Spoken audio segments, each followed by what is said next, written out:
Hi అండి, నేను మీ వరలక్ష్మిని. Varalakshmi kitchen స్వాగతం. అందరూ బాగున్నారా? అందరూ బాగోవాలి, అందులో మేము ఉండాలని మనస్ఫూర్తిగా దేవుని కోరుకుంటున్నానండి.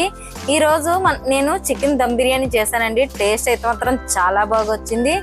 ఎంత బాగుందంటే అంత బాగుందండి. టేస్ట్ అయితే అదిరిపోయింది. అది ఎలా తయారు చేసుకుందామో ఆ ప్రాసెస్లోకి వెళ్ళిపోదాం రండి. ఈ రోజు చికెన్ దమ్ బిర్యానీ చేసుకుందామండి. చికెన్ దమ్ బిర్యానీకి కేజీ చికెన్ తెప్పించుకున్నాం. దీనికి కావాల్సిన మసాలాలు చూపెడతాను.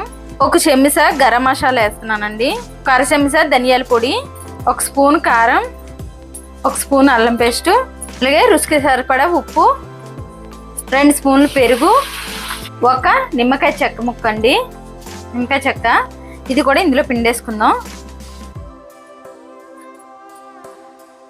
గొండి కొంచెం పుదీనా, కొంచెం కొత్తిమీర, ఒక 8 పచ్చిమిరపకాయలు. ఇంకోండి ఇలా చీల్చుకోవాలి, ముక్కలు కొయ్యకంట ఇలా చీల్చుకోవాలి. అన్నీ ఇలాగే చీల్చానండి నేను. ఫ్రైడ్ ఆనియన్స్ కూడా పెట్టుకున్నానండి, ఇది కూడా వేసేసుకుందాం. వేసేసుకొని ఇది మొత్తం మనము ఇప్పుడు మ్యాగ్నేట్ చేసేసుకుందామండి.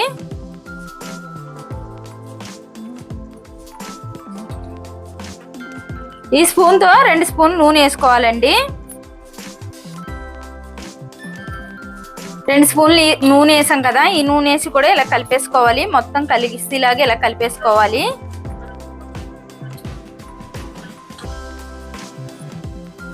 కొంచెం కస్తూరి మెంతి కూడా వేసుకోవాలండి. కస్తూరి మెంతి కూడా వేసుకొని కలిపేసుకుందాం.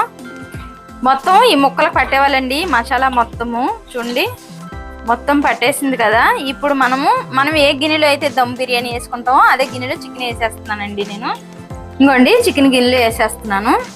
ఇందులో మనం ఇప్పుడు ఏమి వేయవలసిన అవసరం ఏం లేదండి. ఒక 15 నిమిషాలు మనము ఫ్రిడ్జ్ లో పెట్టుకొని పొయ్యి మీద పెట్టుకోవడమే చికెన్. ఇంకోండి మొత్తం ఇలాగ వేసేసుకున్నాం కదా, మసాలా కూడా మొత్తం పట్టించేసుకున్నాం కదా. మూత పెట్టేసి ఓ 15 నిమిషాలు ఫ్రిడ్జ్ లో పెట్టాలి. ఇంకోండి ఇప్పుడు అంతా వేసేసుకున్న తర్వాత కొంచెం ఫ్రైడ్ ఆనియన్స్ ఇలాగ వేసుకొని ఓ 15 నిమిషాలు ఫ్రిడ్జ్ లో పెట్టేద్దాం అండి. మూత పెట్టేస్తున్నాను. మూత పెట్టేసి ఫ్రిడ్జ్ లో పెట్టేద్దాం. మనము రైస్ ఉడకబెట్టుకోవడానికి మసాలాలు ఇందులో వేస్తున్నానండి. ఒకటి అనాస పువ్వు వేస్తున్నాను, 2 బిర్యానీ పువ్వులు, ఒక 3 దాసం చెక్క, ఒక 3 బిర్యానీ ఆకులు, ఒక 8 లవంగాలు, ఒక 4 ఇలాచీ వేస్తున్నానండి. ఇప్పుడు ఇది మనం పొయ్యి మీద పెట్టుకుందాం. ఇందులో కొంచెం నీళ్లు తెరిలాక నెయ్యి వేసుకోవాలండి. ఒక స్పూన్ నెయ్యి వేస్తాను. కొంచెం నిమ్మరసం కూడా వేసుకోవాలండి. ఒక 2 డ్రాప్లు వేసుకోవాలి, ఎక్కువ వేసే అవసరం లేదు. ఎందుకంటే ఆల్రెడీ మనం చికెన్లో వేసాం కాబట్టి. 15 నిమిషాలు అన్నాం కదా, 15 నిమిషాలు అయిపోయింది. ఇప్పుడు పొయ్యి మీద పెట్టానండి. ఇది 10 నిమిషాలు ఉడికిన తర్వాత మనం రైస్ పెట్టుకుందామండి. దీని మీద మూత పెట్టేస్తున్నాను. గోండి 2 నిమిషాలు అయింది పెట్టి. ఇప్పుడు మనం ఒకసారి కలుపుకుందాము. ముక్క అటు ఇటు తిప్పుకుందామండి కొంచెం.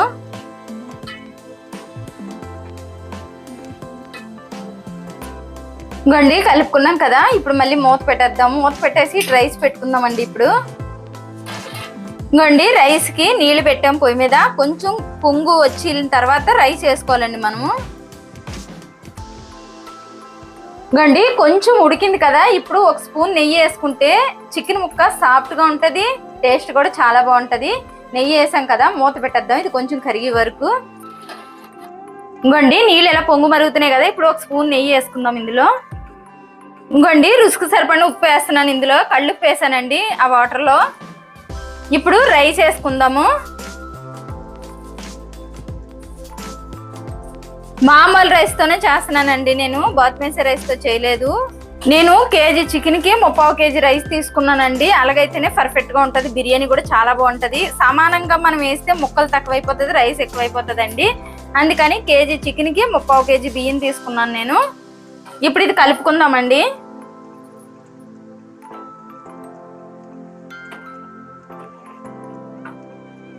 ఇప్పుడు మూత పెట్టేస్తున్నాను. ఇంకోండి రైసు 70% ఉడికితే సరిపోద్దండి. రైసు ఇంకొక 2 నిమిషాలు అయితే ఉడికిపోతుంది. ఇంకోండి చూడండి ఉడికిపోవచ్చింది కదా. ఇప్పుడు ఇది మనము చికెన్ కొంచెం పక్క తీసుకోవాలండి, గ్రేవీ చికెన్. అప్పుడు కొంచెం రైస్ వేసుకుందాం. 2 లేయర్గా వేసుకోవాలి. చికెన్ తీస్తున్నానండి. కొంచెం గ్రేవీ తీయాలి, చికెన్ ముక్కలు తీయాలి.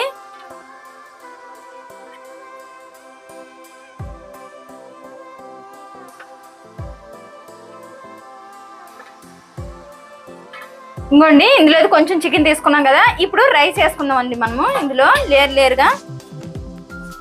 ఇంకోండి 70% ఉడికింది కదా, ఇలా ఉడికితే సరిపోతుంది. ఇప్పుడు ఈ రైస్ ఇందులో వేసేసుకుందాం.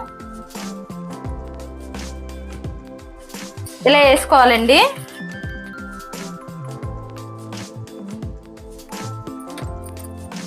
ఇలా వేసుకున్నాం కదండి, ఇప్పుడు మనము ఫ్రైడ్ ఆనియన్స్ కొంచెము చేసుకుంటున్నాం కదండి. పుదీనా కూడా నేను డ్రై చేసి పెట్టానండి. ఇప్పుడు తీసుకున్న చికెన్ వేసుకుందామండి.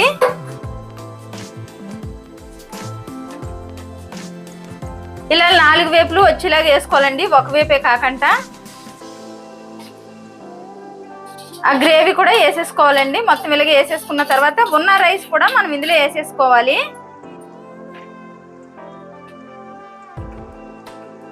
నేను ఫ్రైడ్ ఆనియన్స్ ముందే పెట్టుకున్నానండి, అందుకని మీకు చూపించలేదు నేను ఇందాక. ఇప్పుడు మనము ఉన్న లేయర్కి వేసుకున్నాం కదా, కరివేపాకు కూడా నేను వేపి పెట్టాను, మీకు చెప్పట్లేదు నేను, సారీ అండి. ఇప్పుడు ఈ కరివేపాకు కూడా వేసుకున్నాం, ఉన్న పుదీనా ఆనియన్స్ అన్నీ వేసేసుకున్నాం కదా, వేసేసుకొని కొంచెం కొత్తిమీర కూడా వేసేసుకొని మూత పెట్టుకోవాలండి. ఇంకోండి మొత్తం వేసేసుకున్నాం కదా, మూత పెట్టుకోవాలి. మూత పెట్టి బరువు పెట్టాలండి దీని మీద. ఇంకోండి చూడు మొత్తం వేసేసుకున్నాం కదండి, ఇప్పుడు దీని మీద మనం మూత పెట్టేద్దాం. మూత పెట్టి ఒక గిన్నె నీళ్ళు బరువు పెడదామండి, ఎందుకంటే గ్యాప్ ఉంటే చుట్టూ ఏదైనా పెట్టాలి. గ్యాప్ అయితే లేదండి గిన్నెకి, అందుకని నేను ఈ గిన్నె నిండా నీళ్లు పోసి బరువు పెడతానండి. దీని మీద పెట్టిన తర్వాత 10 నిమిషాలు అయితే ఉండాలండి, సిమ్లోనే ఉండాలి. ఆయిల్ అయితే పెట్టుకోకూడదు, మాడిపోతుంది.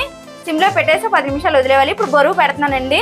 ఇంకోండి బరువుకి రోలు పెట్టాను, నేను చిన్న రోలు పెట్టాను, నీళ్ళ గిన్నె అయితే పెట్టలేదండి, కొంచెం అటు ఇటు జరుగుతుందని. నేను రోలు అయితే సమంగా 4 వైపులో మోసు ఉన్నది, ప్లేట్ బయట ఆవిరి రాకుండా, అందుకని రోలు పెట్టాను. 10 నిమిషాల తర్వాత చూద్దాం. ఇంకోండి 10 నిమిషాలు అన్నాం కదా, ఇంక స్టవ్ ఆపేసుకుందాము. నేను ఈ రోల్ తీసి పక్కన పెట్టేస్తానండి. ఇది ఆవిరి పోకుండా ఉంటుందని నేను ఇది పెట్టానండి, పిండి పెట్టాను. కొంచెం చల్లారాక ఈ ఆవిరి తగ్గాక అప్పుడు మనం ఈ పిండి మొత్తం తీసి అప్పుడు బిర్యానీ చూద్దాము. ఇప్పుడైతే ప్రస్తుతానికి ఆపేసామండి, అయిపోయింది. ఇంకోండి ఆవిరి అంతా పోయింది కదా, ఇప్పుడు చూద్దాం ఎలా ఉందో బిర్యానీ.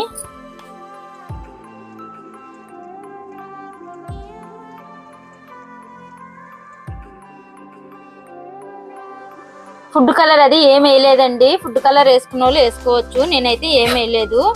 ఓన్లీ మసాలా గ్రేవీయేనండి, నేను ఇందులో కర్రీ కూడా ఏం చేయలేదు. ఇంకోండి ఆనియన్స్ నిమ్మరసం, నిమ్మకాయ పిండుకున్న వాళ్ళు నిమ్మకాయ పిండుకొని తినేయడమేనండి. టేస్ట్ అయితే మాత్రం చాలా బాగుంటుంది ఇలా చేసుకుంటే. అన్నం కూడా చూడండి ఎంత బాగా వచ్చిందో, పొడి పొడిలాడుతూ వచ్చింది.